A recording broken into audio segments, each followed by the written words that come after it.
The 68th book that I read in 2023 is Paradise by Toni Morrison. I have owned this book for over 25 years and I've never read it. I don't really know why.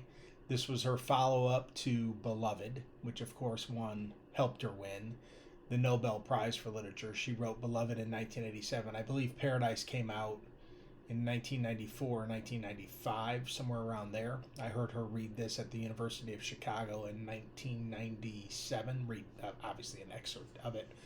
It's an excellent book. I give it a B plus, and that's mostly because I'm comparing it to Beloved and The Bluest Eye and The Song of Solomon, and it doesn't live up to those three novels, which are three of the greatest novels of all time in American literature. This is more in the lines of Sula. It's more in the lines of Mercy. It's an excellent book. I think the one thing that I would criticize it for is that, like in most of her novels, the narration shifts between characters, but within the shifts, she also uses omniscient narration. So there's a group of women that live out at this convent. It's not religious anymore. And they're kind of these independent women that are able to live on their own, and the rest of the town doesn't like that and is jealous of that and wants to solve that problem, what they perceive as a problem.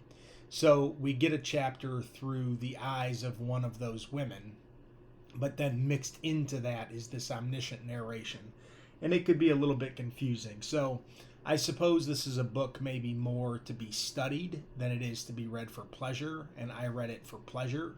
I think that you really have to slow down with this story and do some work and make sure that you know the relationship between all of the characters. If I were to read this again, I would write out a character chart and have the relationships between each character so that I could have a better understanding of the novel, especially as she switches narrations. So perhaps the problem was with me.